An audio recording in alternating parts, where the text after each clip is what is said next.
Hello and welcome to Heartlight Vedic Astrology. In today's talk, I was going to discuss planetary aspects as we consider them in Vedic astrology or Jyotish. And I did want to say thank you to everybody for supporting this channel in various ways, whether it's subscribing or viewing videos or liking videos or sending me comments, positive, supportive comments. I really appreciate it. So thank you very much. But let's get started with the talk. So, well, actually, before we get started with the actual content, I did want to say that I have all these Jyotish or Vedic astrology teaching videos, and you can find them all in my concepts playlist. For this particular talk, there are other videos you might want to watch first, otherwise you might get lost or confused. So the ones I would suggest are North, South, and East Indian style charts, Introduction to Navigating a Birth Chart, the Lagna, also known as the Ascendant, Rising Sign, or First House, Introduction to the Constellations or Rashis, and then Planetary Exaltation and Debilitation. You might also be interested in the Planets Grahas playlist because there's more information like this about planets, and I have Symbolism of the Planets videos. So I think all of them now, Sun through Saturn. I just don't have Rahu and Ketu yet, but 7 out of 9 planets have videos on their symbolism, so that might be helpful as well. So, getting onto planetary aspects, what are we talking about? So, planets shine their light or influence other houses, or bhavas as they're known in Sanskrit. So, from their original position in a birth chart, they have what's called an aspect. So, you can think about, I always think of aspect as like they shine their light. And what I'm talking about today actually calls from the Parashari system.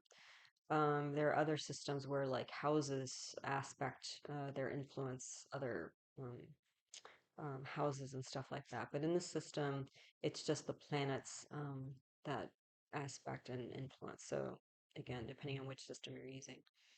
Um, so not only does the planet's energy affect the house that it's in, but it affects these other additional houses. Okay, so that's what we're getting at. So different planets though have different aspects. So let's talk about the first four because those are the easiest. So Sun, Moon, Mercury, and Venus. So these are the fastest moving planets. They have what's known what's they have what's called or known as a full aspect. And so a full aspect is when they shine their light into the opposite house from where they sit, or the opposite bhava. Or you can count 7 houses or bhavas away, and you always count inclusively. Okay, so let's take a look in this mock-up chart I have, kind of partial mock-up chart actually. So in this chart we have Venus in the 5th house in Libra or Tula. So Venus is in its own sign, it's Swa. We have Mercury in the 7th house of Sagittarius or Danu. We have the moon in the 10th house or Pisces or Mina here. And then we have Sun in the 11th house or Aries, also known as Misha. Okay, so let's take these one by one. Let's start with the Sun. So the Sun is up here in the 11th house. And if we consider its full aspect, we look 7 houses away and we count inclusively. So if we count from the 11th house, 11th bhava, we count inclusively. We end up with Sun, and you can see this purple arrow here. The Sun will have a full aspect into Libra, where Venus is sitting. Okay. So what's interesting here, though, as an additional layer of information, is that the Sun is exalted in Aries or Misha. Um, and when it shines its light into Libra, the Sun is debilitated in Libra. So in this chart, and again, it's not a complete chart because I only have 4 planets, but what that means is the Sun is exceptionally strong and supportive of the 11th house, which is things like income and clubs, groups, societies. So if this was somebody's chart, those aspects, excuse me, those qualities of somebody's life. I don't want to use aspects too much because then we'll get confused here. But those qualities or parts of somebody's life are going to be particularly strong and solar in their quality as well. However, the Sun aspecting into the 5th house here And it being debilitated in Libra, it actually causes a bit of chaos. Okay. But just to be clear, the sun aspects has a full aspect 7 houses away. And in this chart, that means that the sun will influence the fifth house or seventh constellation, which is Libra in this chart. Okay. So now if we look at what will it take next? So if we take the moon is in the 10th house in Pisces. It's not particularly strong or weak here. Um, by position, it is actually a little bit weak because you can see the moon is getting closer to the sun. So that means that the moon is becoming new. You're going to start a new moon cycle or new lunar cycle in this chart if it was somebody's chart. But the moon has a full aspect directly across from it, 7 houses away into the 4th house of this chart, which is owned by Virgo or Kanya. So there. So the moon is in the 10th house and it aspects directly into the 4th house. Then if we look at Mercury, Mercury is in the 7th house here in Sagittarius, and Mercury's full aspect will take its light, its influence into the 1st house of Gemini, which it owns. So actually Mercury aspects into its own sign. That's going to make the 1st house, Lagna, Ascendant, Rising sign, whatever you want to call it. Those are all names for the same thing. It's going to make the Lagna of this chart stronger because Mercury is shining into its own house. Yeah, so it's going to make the chart as a whole stronger as well, or the personality character of this person stronger. Then if we look at Venus, Venus is in the 5th house in its own sign. We call that Swa. And the full aspect of Venus, we again go 7 houses away. So it's going to shine its light. It's going to influence the 11th house here. Okay, so Venusian type thing. So again, the 5th house is related to things like counseling, and Venus as a symbol of, as a planet symbol, symbolizes practical counselors. And Libra here can symbolize things like business. So this could very well be something like a business counselor, something practical like that. And because Venus has a full aspect into the 11th house, that means that probably this person is going to derive income from this counseling that they do, most likely business or something like that, especially because the sun aspects into the 5th house. The sun represents things like authority, government, that sort of thing. So it might actually be somebody who's doing some sort of counseling or consulting with like maybe government affairs or government regulations or something like that. That could well be, and that's how they derive their income. Yeah. So anyway, because Venus aspects the sun, has a full aspect on the sun, and the sun has a full aspect on Venus, we call that a mutual aspect because they're aspecting each other. Okay. So those are the first 4 planets, the fastest planets. Those are the easy ones. And then we look at the slow moving planets. So let's get into Mars and Jupiter, and then we'll do Saturn and then Rahu Ketu. Okay, so Mars also has a full aspect, 7 houses away, like Sun, Moon, Mercury, and Venus. However, in addition to that one full aspect, it has 2 special aspects. So Mars has special aspects into the 4th house away and the 8th house away. Yeah. So if we look at this chart, again, we have a Gemini Lagna, that little 3 in the top square. That's the Lagna, rising sun, ascendant, 1st house, all different names for the same thing.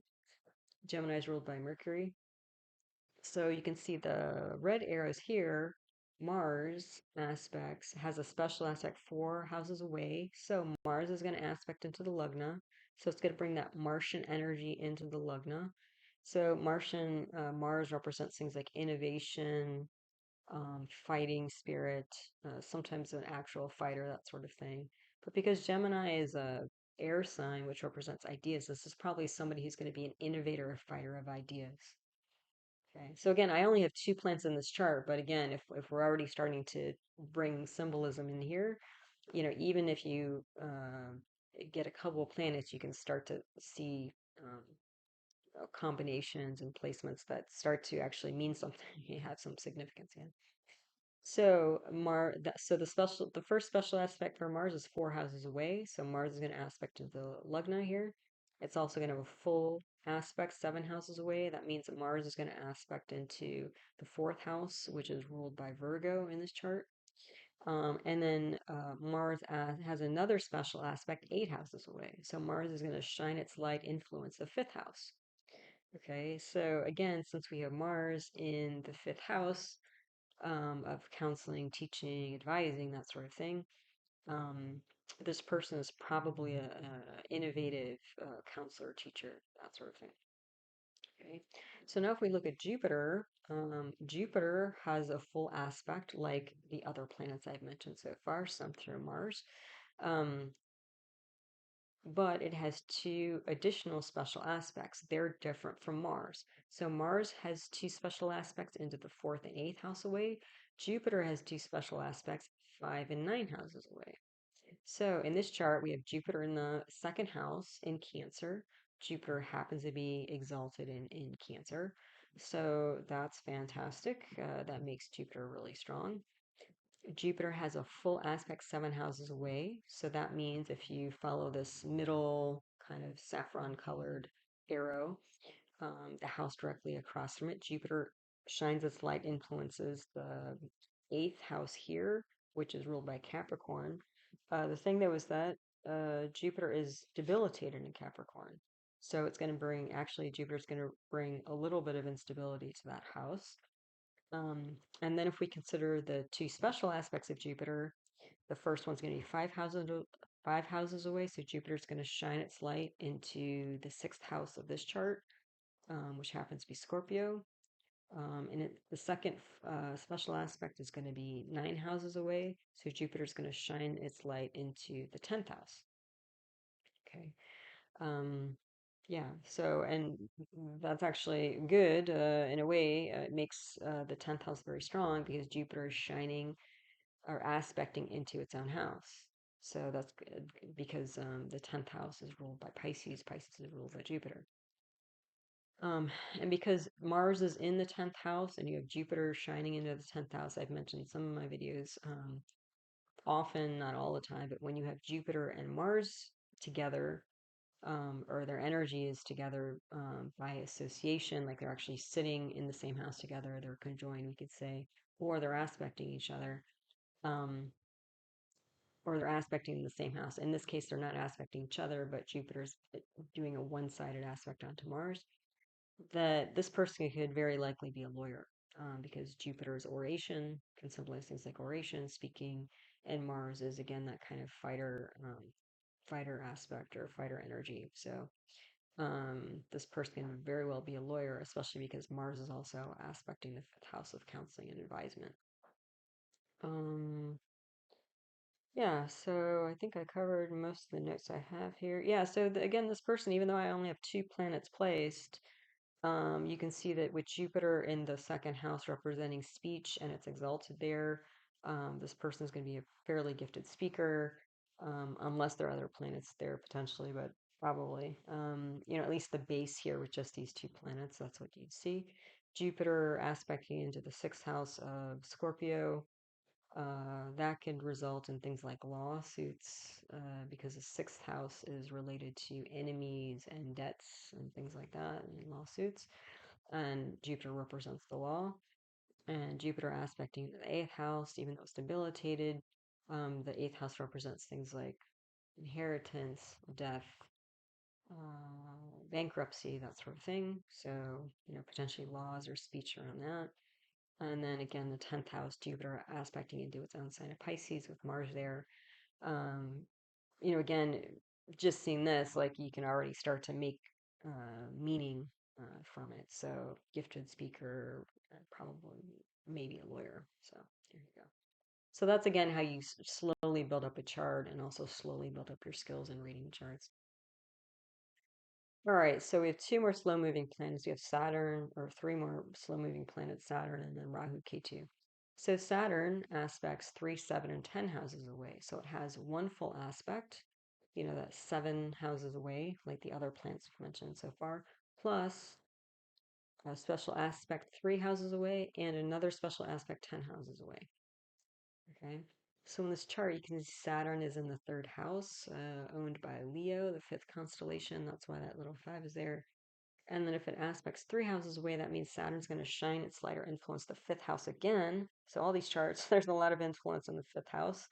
Fifth house represents, again, things like teaching, advising, counseling, also creativity, children, for example. Um, and Saturn happens to be exalted in Libra.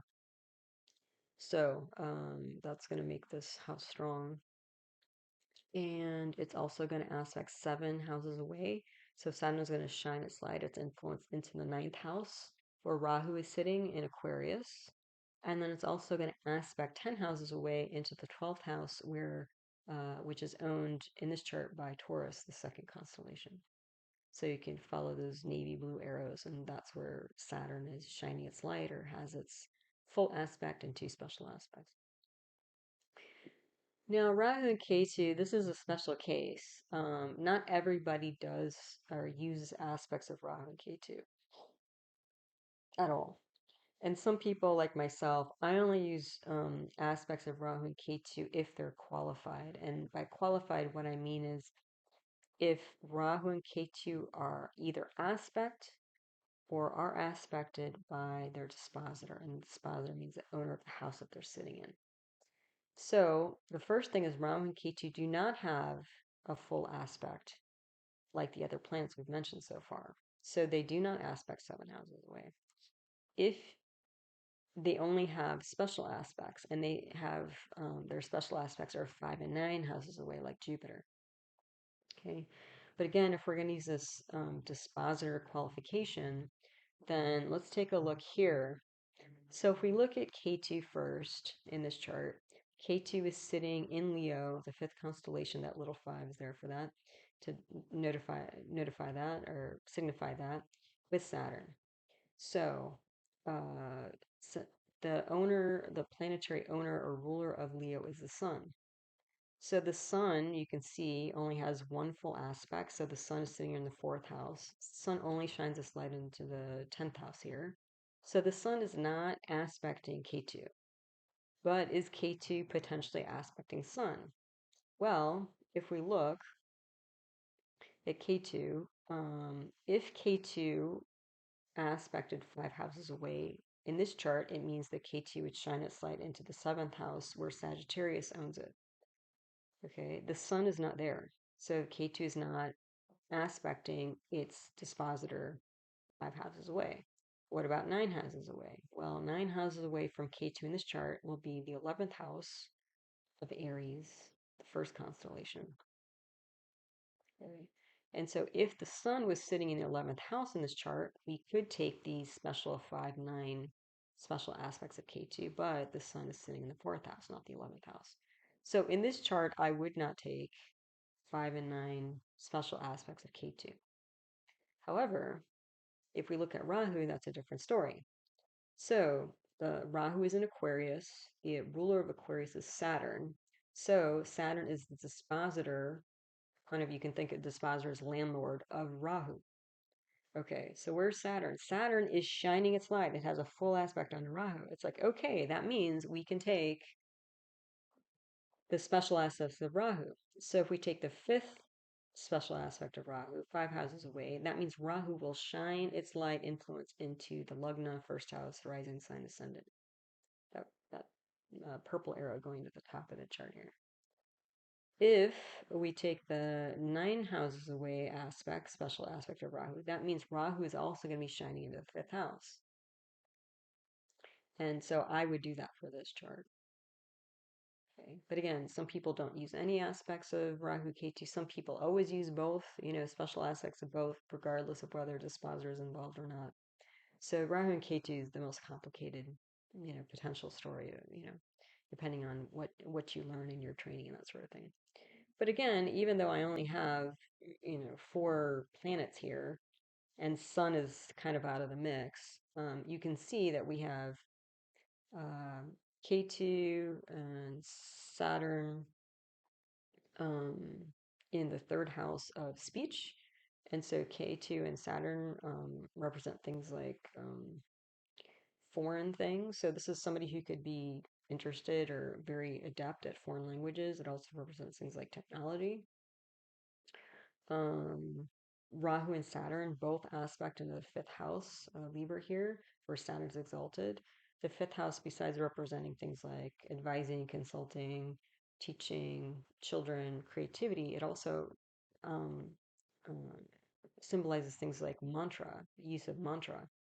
And because mantra can be seen as a foreign activity, um, it might be that the Saturn and Rahu here represent that because we have the plant symbolism of the planets lining up with the symbolism of the house.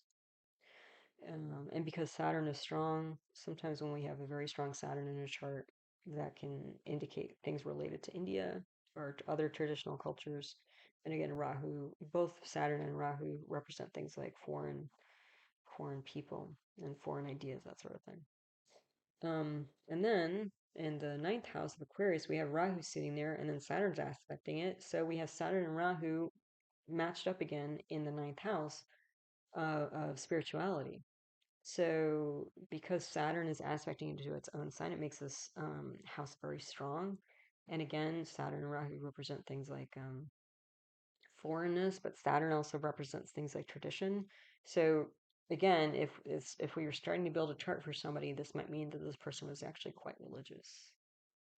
And a religion that was considered foreign in whatever place that they ended up living in, maybe not their country of origin, but maybe they moved. And then, like if they're Hindu, they were Hindu growing up, and then they moved to Sweden or something like that. Practicing Hinduism in Sweden would be considered, foreign, or maybe somebody who is Jewish and then they move to India or something like that, again, that sort of thing. Okay. But we mentioned a mutual aspect before with the previous charts. In this chart, we have Saturn aspecting Rahu, but Rahu does not aspect Saturn. So instead of being a mutual aspect, this would be considered a one-sided aspect. Okay, so those are the planets, slow-moving planets. And one last concept I wanted to share, even though I don't use it and many Jyotishis don't use it, but it's out there, so just so you're aware of it. It's called partial aspects. And so this concept is true for the planets Sun through Saturn, not for Rahu Ketu. So for all these planets except Rahu Ketu, Mars, they all have 75% influences 4 and 8 houses away, except Mars, because Mars has full influence, right? Because Mars has a special aspect 4 and 8 houses away. So all planets except Jupiter have 50% influence 5 and 9 houses away. And Jupiter is an exception here because Jupiter has 100% influence 5 and 9 houses away because it has special aspects. And then lastly, all planets except Saturn have 25% influence 3 and 10 houses away. But Saturn is accepted because Saturn has 100% influence 3 and 10 houses away because it has those two special aspects. Okay, so again, most Jyotishis, including myself, don't use this, but just so you know, it's out there. So the key here is not to know the difference between these different aspects that I've been teaching here and not to get confused by them. So you want to be very clear on what's a full aspect, a special aspect, a mutual aspect, a one-sided aspect, and then a partial aspect. Alrighty. All right. So as always, thank you for your time.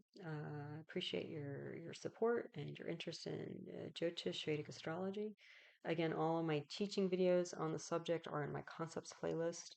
If you're interested in a personal birth chart reading, I do those on Zoom. You can email heartlightastro@yahoo.com if that's of interest.